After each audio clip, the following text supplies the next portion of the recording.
My wife wanted a 90-day separation. I agreed and started planning my future. When she found my list of women, she felt cheated. My name is Dane Reynolds. I'm 44 years old, and until 3 months ago, I thought I had it all figured out. I owned Reynolds Commercial Electrical, the largest commercial electrical contracting company in the greater Phoenix area. Started it from nothing 12 years ago with a beat-up truck, a toolbox, and more determination than sense. Now we were pulling in $7 million a year, handling contracts for shopping centers, office buildings, even a new hospital complex downtown. I married Danielle Hammond 20 years ago when I was 24 and she was 20. She was studying accounting at Arizona State. I was working for someone else's electrical company, dreaming about the day I'd have my own. We were young, broke, and stupid in love. She believed in me when nobody else did. Stuck with me through the lean years, the failed business loan applications, the weeks when we lived on ramen and hope. We had 2 kids. Tyler turned 17 last month, a smart kid who wanted to study engineering at UCLA. Madison was 15, all attitude and ambition, talking about becoming a lawyer. Good kids. Great kids, actually. The kind that made you believe you'd done something right in this world. Danielle had gone back to work part-time about 5 years ago, doing bookkeeping for a few small businesses out of her home office. Said she needed something for herself, something beyond being Mrs. Reynolds and the kids' mom. I got it. Encouraged it, even. Thought it was healthy for her to have her own thing going. What I didn't know was that finding herself had become code for something else entirely. It started small. She joined a yoga class. Fine. Then it was girls' nights out with Brianna Morgan, her twice-divorced friend who seemed to view marriage like a rental car, something you returned when you got bored with it. Still fine. I trusted my wife. 20 years of marriage had to count for something. Then came the complaints. Our life was too predictable, too comfortable, too safe. She felt like she was living in a routine that someone else had written for her. Dane, when's the last time we did something spontaneous? She asked one night in February, standing in our kitchen with her arms crossed. When's the last time you surprised me? I looked up from the contract I'd been reviewing. I bought you those earrings you wanted for Valentine's Day. She shook her head. That's not what I mean. Everything is just so planned, so expected. Don't you ever feel like there should be more to life than this? More than what? I spread my arms. We have a beautiful home, healthy kids, financial security. I built this for us, Danny. This is the more we always dreamed about. But that wasn't the answer she wanted. I could see it in her eyes, that distant look, like she was already somewhere else in her mind. The real conversation came on a Tuesday night in late March. I remember because I just landed a $1.2 million contract for a new tech campus, and I come home ready to celebrate. Instead, I found Danielle sitting at the dining room table, hands folded, that look on her face that meant we were about to have a serious talk. I need space, she said before I could even set my briefcase down. I stood there, keys still in my hand. Space? What kind of space? I need time to figure out who I am outside of being your wife and their mother. Her voice was calm, rehearsed, like she practiced this speech. I want a 90-day separation. I'll move in with my parents. We can tell the kids it's temporary, that we're just taking a break to work on ourselves. My first instinct was to fight it, to ask what the hell she was talking about, to remind her of everything we'd built together. But something in her expression stopped me. This wasn't a request. This was a notification. If that's what you need, I heard myself say, my voice surprisingly steady, then I won't stop you. She blinked, clearly not expecting that response. Just like that, you're not going to fight for us. I set my keys down slowly, meeting her eyes. You just told me our marriage feels like a prison, Danny. If my love is a cage to you, then what exactly am I supposed to be fighting for? The next morning, I did what I always did when faced with a problem. I made a plan. While Danielle was upstairs packing her things, I sat at the kitchen table with a legal pad and started mapping out everything that needed to happen. If we were doing this separation, we were going to do it right. No half measures. No messy emotional decisions that would bite us later. First came finances. We had a joint account with about $60,000 in it. Our individual accounts held more, mine significantly, so since the business income flowed through my personal account first. I calculated what she'd need for 3 months, added a buffer, and made a note to transfer $40,000 to her account. Fair was fair. Then the bills. Mortgage, utilities, car payments, insurance. I listed everything we shared and started dividing responsibilities. She kept our family finances organized for years, but I wondered if she actually understood what it took to keep everything running. Guess we'd find out. The house was in my name only. I bought it 6 years ago, right before a major expansion of the business. My accountant had advised keeping it separate for liability reasons. At the time, Danielle had agreed it made sense. Now I was grateful for that decision. Then came the kids, Tyler and Madison. This was the part that made my jaw tighten. They didn't deserve this. Didn't deserve to have their world shaken because their mother needed to find herself. I outlined a custody arrangement that would keep their lives as stable as possible. They'd stay in a house with me during the week, spend weekends with Danielle at her parents' place. Finally, I started a new page. At the top, I wrote, after, because if Danielle wanted freedom, she was going to get it. All of it. And so was I. I started listing names. Women I knew who'd shown interest over the years. I wasn't stupid. I knew when someone was flirting, even if I'd never acted on it. There was Rachel, the 28-year-old project coordinator who always laughed a little too hard at my jokes. Jennifer from the gym, recently divorced, who'd asked me to coffee twice. Even Natalie, Danielle's cousin, who'd made a few comments at family gatherings that walked the line. I wasn't planning to call any of them. Not yet. But if Danielle could talk about needing to explore, then I could at least acknowledge that I had options too. When Danielle came downstairs an hour later, rolling a suitcase behind her, I was still at the table. I slid the notepad toward her. Since you want to separate, I figure we should plan the logistics, I said, keeping my voice level. Finances, bills, custody, all of it. She barely glanced at it. Dane, we don't have to do all that yet. It's just a separation, not a divorce. Right, I said, leaning back in my chair. But we still have to live apart. That means we need to divide things accordingly. She waved a hand dismissively. You're overthinking it. This is just for me to get some space. That's all. I nodded slowly. Space. And I assume you'll be dating during the separation. She hesitated, then shrugged. If I meet someone, I don't see why not. Good, I said, folding my arms. Because I'll be doing the same. She blinked, her coffee cup stopping halfway to her lips. Wait, what? I kept my voice steady, watching her face. Freedom isn't just yours, Danny. I get it too. 3 days after Danielle moved out, she showed up at the house unannounced. I was in the garage working on some quotes when I heard her car pull into the driveway. Tyler and Madison were at school, which meant whatever this was, she timed it deliberately. She walked into the garage, holding something in her hand. My notepad, the one I'd left on the kitchen counter. Are you serious, Dane? Her voice was shaking, but not with sadness. With anger. Pure, unfiltered rage. I set down my drill and turned to face her. About what? She shook the notepad at me. This. You already have a list. You couldn't even wait until we separated before planning who you're going to screw next. I wiped my hands on a rag, keeping my expression neutral. You told me you wanted to date other people, Danny. You expected me to sit around and wait. Rachel, she snapped, flipping through the pages. Your secretary? She's what, 12 years younger than you? And Jennifer from a gym? Really? I shrugged. They're both adults. Both single. Both interested. Her face went red. And Natalie? My cousin Natalie? You put my own family on your list. She's been flirting with me for years, I said calmly. You know it. I know it. Hell, your whole family knows it. Danielle's hands were shaking now. You think I'm just going to sit here and watch you date people I know? People from my life. I took a step closer, my voice dropping low. Now you know how I feel. She blinked, thrown off. What?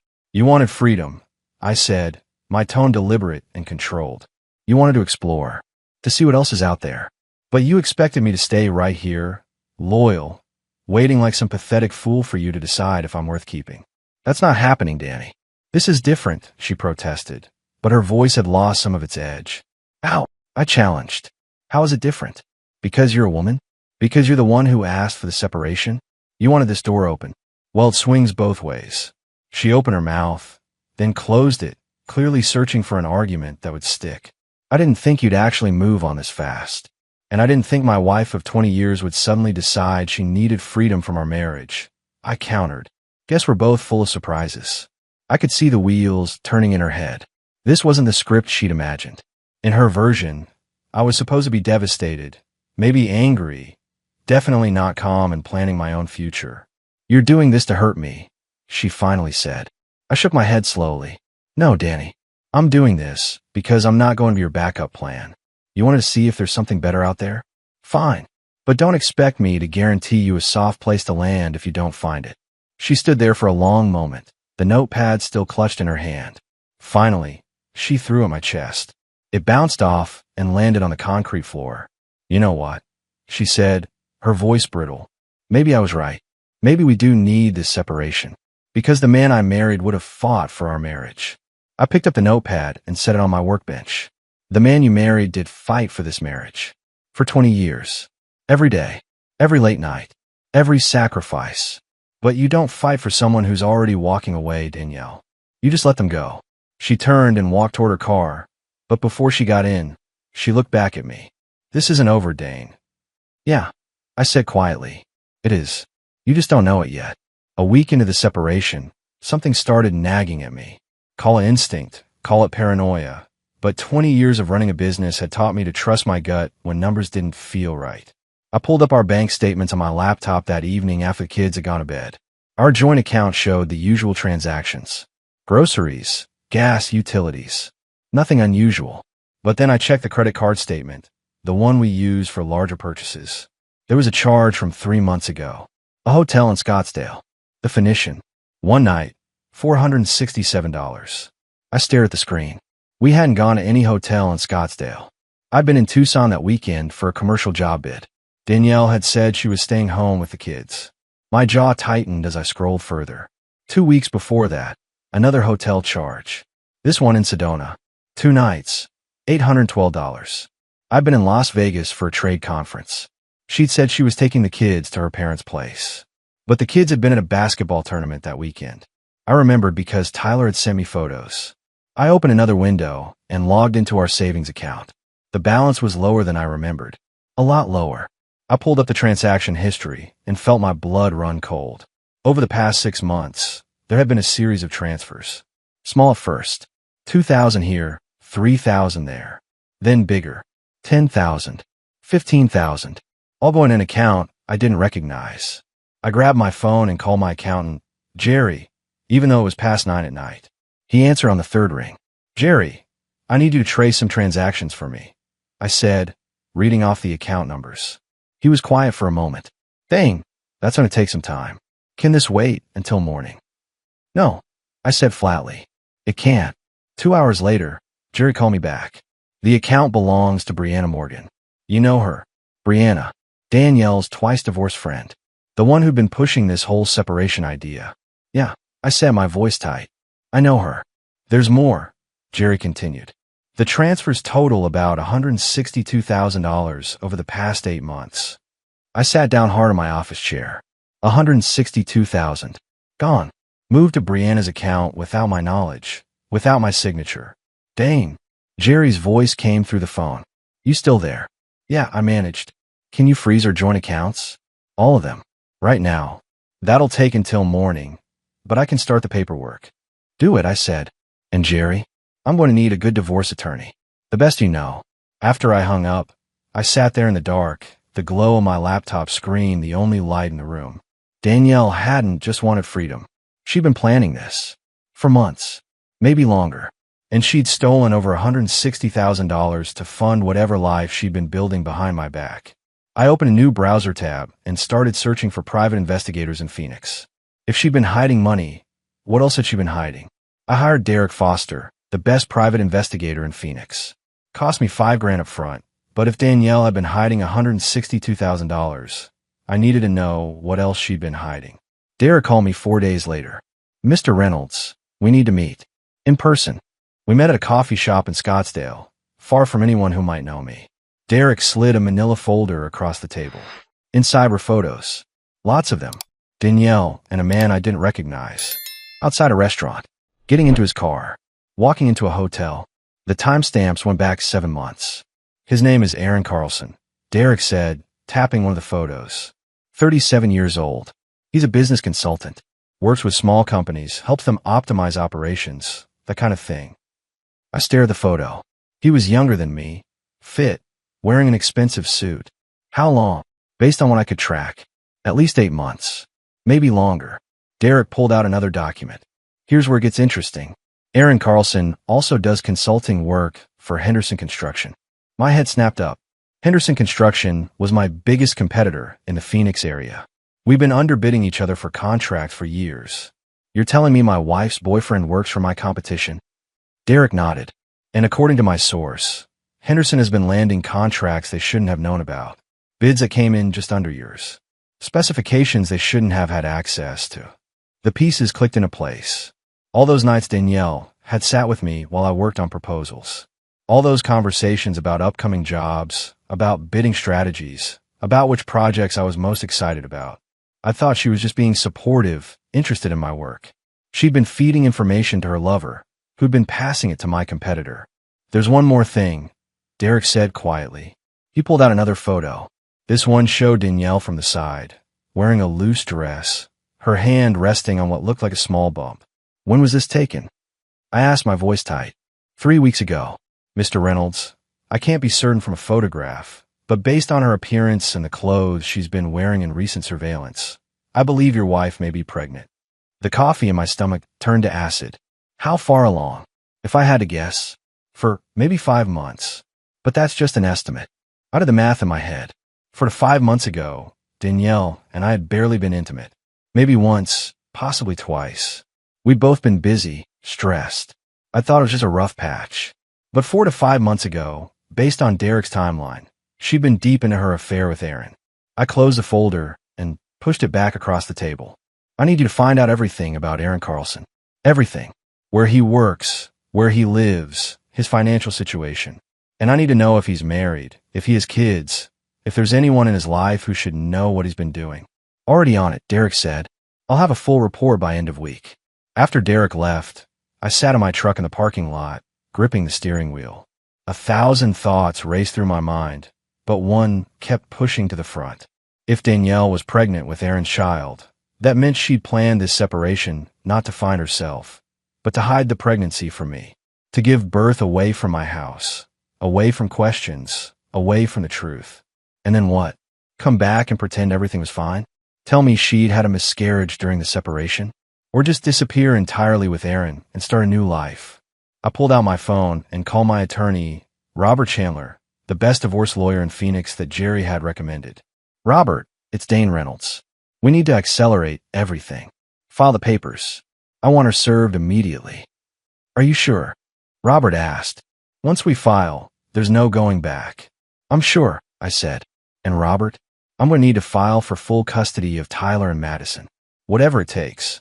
That evening, I did something I've been avoiding. I ordered DNA test kits online. 2 of them. One for Tyler, one for Madison. They'd arrive in 2 days. 20 years of marriage. And I was about to find out if my own children were actually mine. The thought made me sick. But I had to know. Had to be sure. Because if Danielle had been lying about this pregnancy, had been lying about Aaron, had been lying about the money, then what else had she been lying about? 2 days after I had ordered the DNA kits, my father-in-law showed up at my office. Richard Hammond, 68 years old, retired real estate developer, and the man who'd always treated me like I wasn't quite good enough for his daughter. My secretary, Rachel, buzzed me. Mr. Reynolds, there's a Richard Hammond here to see you. He doesn't have an appointment. Send him in, I said, closing my laptop. Richard walked in wearing a $1,000 suit and an expression that said he'd rather be anywhere else. He didn't wait for me to offer him a seat, just sat down across from my desk and got straight to business. Dane, we need to talk about this situation with Danielle. I leaned back in my chair. What situation would that be, Richard? Don't play games, he said, his voice sharp. She told me about the separation, about you planning to date other women, about you freezing her out financially. I gave her $40,000, I pointed out. Half of our joint account. That's hardly freezing her out. Richard waved that away like it was nothing. That's not what I'm here to discuss. He reached into his jacket and pulled out an envelope. Set on my desk. I didn't touch it. What's that? $250,000, Richard said. A check. Made out to you. I stared at the envelope, then at him. For what? For walking away quietly, Richard said. No public fighting. No dragging Danielle through a messy divorce. You take the money, you agree to a clean split, and we all move on with our lives. I picked up the envelope, opened it, and looked at the check. Sure enough, $250,000. Richard Hammond's signature at the bottom. You're offering me $250,000 to divorce your daughter quietly, I said slowly. To make this easy for everyone, Richard corrected. Danielle made a mistake. She knows that now. But dragging this out, making it ugly, that doesn't help anyone, especially not Tyler and Madison. I set the check down on my desk. Does Danielle know you're here? No, Richard admitted. And she doesn't need to. This is between you and me, man to man. I leaned forward, folding my hands on my desk. Richard, let me ask you something. Why are you really here? Because I don't buy this making it easy story. You've never cared about making my life easy before. Something flickered in his eyes. What's that supposed to mean? It means your daughter is having an affair with a man who works for my competitor.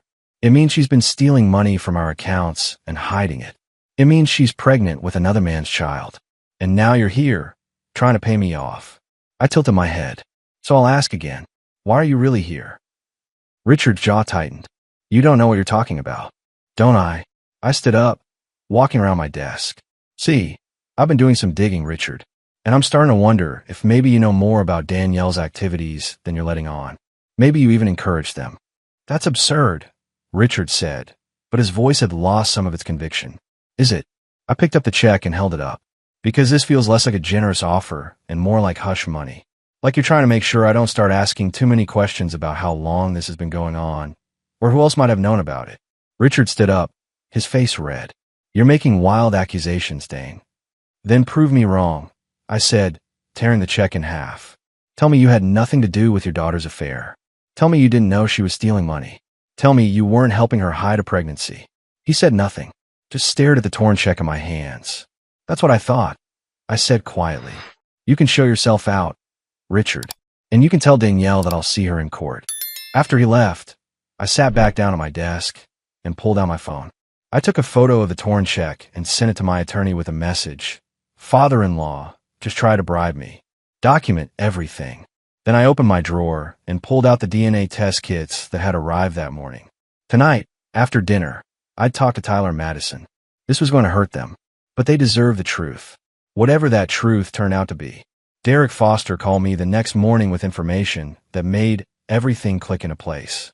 I found a connection between Richard Hammond and Aaron Carlson, he said without preamble. And it goes deeper than I thought. I was in my truck, heading to a job site, but I pulled over immediately. I'm listening. Richard Hammond owns a property management company, Hammond Real Estate Holdings. About 2 years ago, he brought in a consultant to help streamline operations. That consultant was Aaron Carlson. So they've known each other for 2 years, I said, my grip tightening on the steering wheel. It gets better, Derek continued. During that consultation period, Richard introduced Aaron to Danielle, told her Aaron could help with her bookkeeping business, give her advice on expanding. They started meeting regularly for business consultations. I felt my jaw clench. Richard set them up. That's my assessment. And here's where it gets really interesting. Remember Brianna Morgan, the friend who's been pushing Danielle toward divorce. The one whose account has my money in it, I said coldly. Right. Well, Brianna Morgan has been in a relationship with Richard Hammond for the past 3 years. She's his mistress. He pays for her apartment, her car, gives her a monthly allowance of about $5,000. The pieces fell into place like a puzzle I should have seen months ago. Richard was having an affair with Brianna. He set up Danielle with Aaron. Brianna pushed Danielle to ask for a separation. And during that separation, Danielle planned to give birth to Aaron's child away from you. Then either come back claiming it was yours or disappear with Aaron entirely, Derek finished. Either way, Richard gets what he wants. Which is what? I asked, though I was starting to understand. You out of the picture, Derek said simply. Think about it. Richard never approved of you. Blue-collar guy, worked with your hands, not from the right social circle. But he couldn't just tell Danielle to divorce you without a good reason. So he created one, set her up with Aaron, let nature take its course, then had Brianna convince her she deserved better. I sat in my truck, engine idling, trying to process the magnitude of the betrayal. My father-in-law had orchestrated the destruction of my marriage, had introduced my wife to her lover, had paid his own mistress to convince my wife to leave me. There's one more thing, Derek said quietly. I traced the money Danielle transferred to Brianna's account. Most of it has been moved again to an offshore account in the Cayman Islands. Joint account registered to Richard Hammond and Brianna Morgan. He's been stealing from me through Danielle, I said, the realization hitting me like a freight train. Using her to siphon money, then hiding it offshore. That's what it looks like. And I'm guessing he planned to use that money to fund Danielle and Aaron's new life together. Make sure his daughter was taken care of after you were out of the picture. I closed my eyes, taking a deep breath. Can you prove all of this? I've got bank records, property documents, emails between Richard and Brianna discussing you and Danielle. I've got timestamps showing when Aaron and Danielle started meeting. I've got everything you need for a lawsuit and a criminal complaint. Send it all to my attorney, I said. Every single piece of evidence you have. Already done, Derek replied. And Dane, I'm sorry. I know this isn't easy to hear. After I hung up, I didn't move for a long time. I just sat there, watching traffic pass by, thinking about how blind I'd been. I trusted my wife, trusted my father-in-law, even though we'd never been close. Assumed that family meant something. But Richard had never seen me as family. He'd seen me as an obstacle. And he'd spent 2 years systematically removing me from his daughter's life. My phone buzzed. A text from my attorney, Robert Chandler. Got the files from Foster. We need to meet. This changes everything. I texted back, tomorrow morning. And Robert? I want them all. Divorce from Danielle. Criminal charges against Richard for fraud and embezzlement. Civil suit for the stolen money. All of it. His response came back immediately. Consider it done. I started my truck and pulled back onto the road. There was a family dinner tonight at Richard and Patricia's house. Danielle would be there. Brianna would probably be there too, playing the supportive friend. I hadn't planned on going, but now I wouldn't miss it for the world. Because they wanted to play games, wanted to manipulate and scheme and destroy. Fine. But they were about to learn that I wasn't the kind of man who went down without a fight. And when I fought to win. I showed up at Richard and Patricia's house that evening at exactly 7 o'clock. My mother-in-law answered the door, surprise evident on her face. Dane, I didn't know you were coming, Patricia said, stepping aside to let me in. Last-minute decision, I said, giving her a smile. Thought it would be good to see everyone. The dining room was full. Richard sat at the head of the table. Danielle was there, looking uncomfortable. Brianna sat next to her, playing the supportive friend. Natalie, Danielle's cousin, was across from them. Tyler and Madison were at the far end, both looking up in surprise when I walked in. Dad, Tyler said, what are you doing here? Your grandfather invited me to family dinner, I said, even though that was a lie. Couldn't miss it. Richard's face had gone pale. Dane, I don't think. Oh, don't worry, Richard. I interrupted, taking a seat directly across from him. I'm not going to cause a scene. I just wanted to have dinner with my family. That's still allowed, isn't it? Patricia brought out the food, clearly sensing the tension, but not understanding it. We served ourselves in uncomfortable silence. Tyler and Madison kept glancing at me, questions in their eyes. Finally, Danielle spoke up. Dane, we should talk. About everything.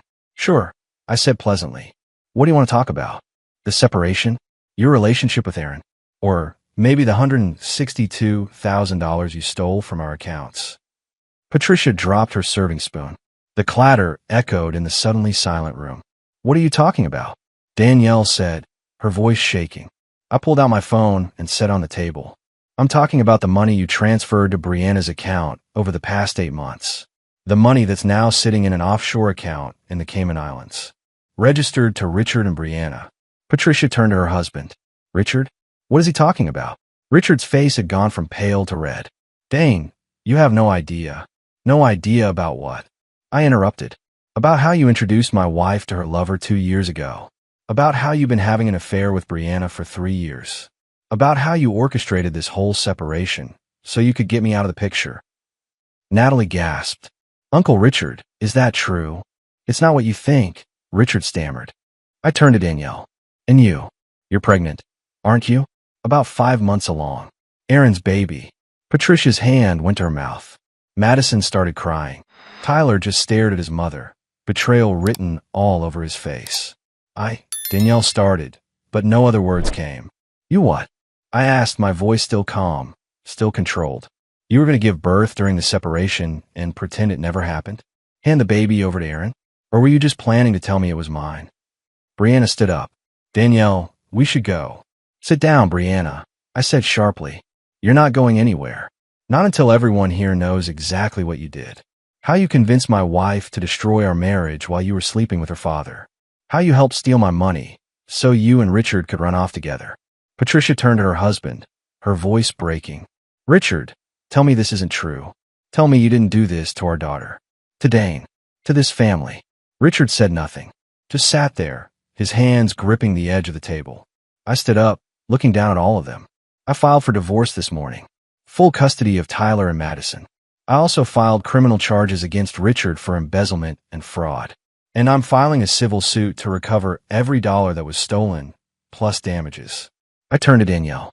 You want a freedom? Congratulations. You're about to have more freedom than you ever imagined. Freedom from our marriage. Freedom from our home. And if the DNA tests I'm running on our kids come back the way I think they will, freedom from them too. DNA tests. Danielle whispered. Did you really think I wouldn't check? I asked. After everything else you've lied about. I walked to the door, then paused and looked back. Oh, and Brianna, you should know that Aaron Carlson is also sleeping with his business partner's wife. Has been for about 6 months. So congratulations, Danielle. Your soulmate is just as faithful as you are. I walked out into the cool Phoenix night, leaving behind the wreckage of lies and betrayal. Behind me, I could hear Patricia screaming at Richard, could hear Danielle sobbing, could hear the complete collapse of the Hammond family. My phone rang as I reached my truck. Tyler. Dad, he said, his voice thick with tears. Is it true? All of it? Yes, son, I said quietly. I'm sorry you had to find out like that. Are we really not yours? He asked, and the pain in his voice nearly broke me. I don't know yet, I admitted. But Tyler, listen to me. No matter what those tests say, you and Madison are my kids. Do you understand? You're mine. Nothing changes that. He was quiet for a moment. Can we come stay with you tonight? I don't want to be here. I'm on my way, I said. Pack your things. Both of you. The DNA results arrived 3 days after the family dinner. I sat in my home office, staring at the envelope, knowing that whatever was inside would change everything. Tyler and Madison were in their rooms. They'd been quiet since leaving their grandmother's house, processing everything they'd learned. I tried to give them space, but I could see the questions in their eyes every time they looked at me. I opened the first envelope. Tyler's results. Probability of paternity, 99.98%. My son. My boy.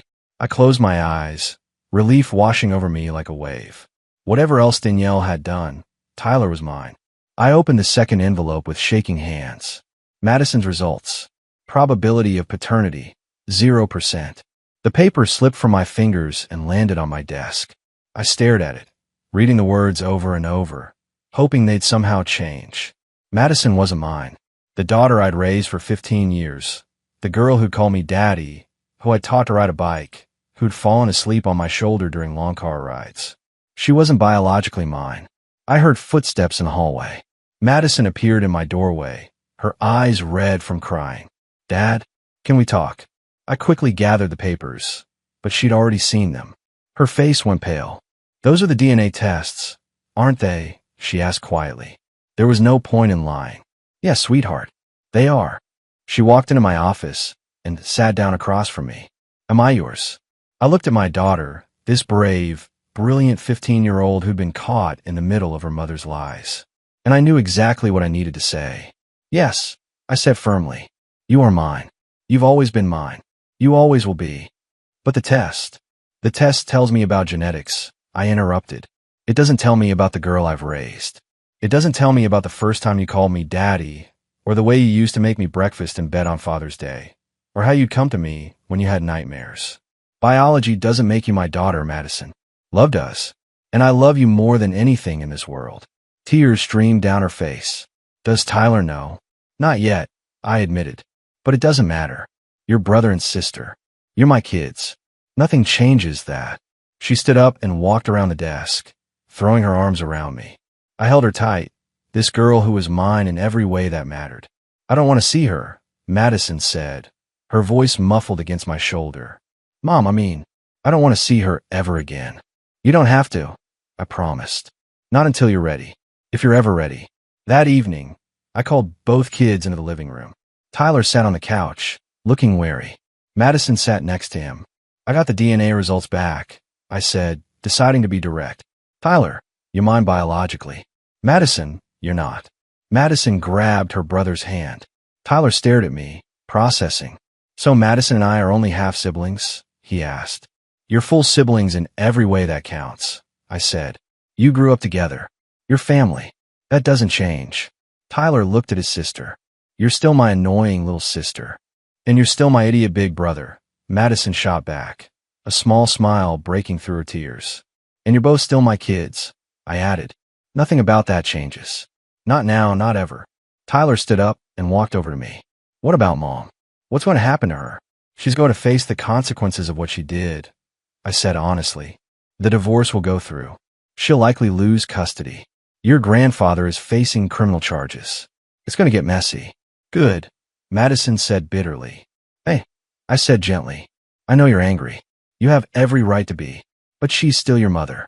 Someday, when you're ready, you might want a relationship with her. And that's okay too. I won't, Madison said firmly. I didn't argue. She was 15. She had time to figure out how she felt. What about Aunt Natalie? Tyler asked suddenly. I blinked. What about her? She's been texting me, he said, asking how we're doing. She said she wants to take us out for dinner, just to check in. Natalie, Danielle's cousin, the one I put on that list weeks ago, half as a statement, half as truth. The one who'd always been a little too friendly, a little too interested. If you want to see her, that's fine, I said carefully. She said she wants to see you too, Tyler added, a knowing look in his eyes. Said she has something important to talk to you about. 8 months later, I stood in the kitchen of my new house, watching the sun rise over the Phoenix skyline. The house was smaller than the one I'd sold, but it was mine, clean, free of memories that hurt. Tyler was upstairs, getting ready for his senior year. He decided on Arizona State instead of UCLA, wanted to stay close. Madison was still asleep, typical for a Saturday morning. The divorce had been finalized 4 months ago. Danielle had fought it first, but once the evidence came out, once her lawyer saw what she was up against, she'd settled. I got full custody. She got supervised visitation twice a month, which the kids rarely took her up on. Richard Hammond was awaiting trial for fraud and embezzlement. The offshore account had been frozen, the money recovered. He'd aged 10 years and 8 months, his empire crumbling around him. Patricia had filed for divorce, taking half of what was left. Brianna Morgan had disappeared. Last I heard, she'd moved to California, living off whatever money she'd managed to hide before the accounts were frozen. Aaron Carlson had lost his job with Henderson Construction after the affair became public. His wife had left him. He tried to contest paternity of Danielle's baby, but the DNA test proved he was the father. He was now paying child support for a kid he'd never wanted. Danielle had given birth to a boy 4 months ago. She named him Nathan. I'd never seen him, had no interest in seeing him. He wasn't my responsibility, wasn't my problem. My phone buzzed. A text from Natalie. Coffee this morning? My place. I smiled. Natalie and I had started seeing each other 3 months ago. Slowly, carefully, both of us aware of how complicated the situation was.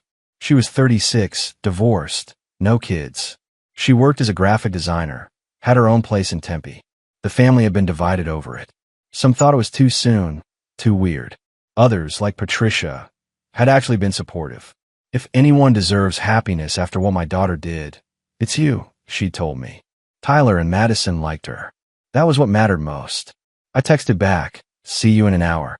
As I poured my coffee, I thought about everything that had happened. A year ago, I'd been a man who thought he had it all figured out. A successful business, a stable marriage, 2 great kids.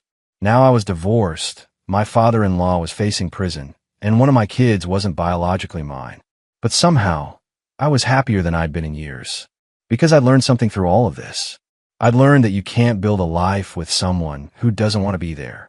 You can't force loyalty, can't manufacture respect, and you definitely can't make someone appreciate what they have until it's gone. Danielle had wanted freedom. She'd gotten it, and in the process, she'd lost everything that actually mattered. Her kids barely spoke to her. Her father was going to prison. Her lover wanted nothing to do with her, and she was raising a baby alone, living in a small apartment paid for by court-ordered support from me. As for me, I had my kids. I had my business, stronger than ever. I had a woman who chose to be with me, not because she was trapped, but because she wanted to be. And I had myself. The man who'd refused to beg, refused to play victim, refused to let someone else's betrayal define who I was. Tyler came downstairs, grabbing a water bottle from the fridge. You heading to Natalie's? Yeah, I said. You okay here with Madison? We're good, he said. Actually, we were thinking about going to see Mom this afternoon. She's been asking.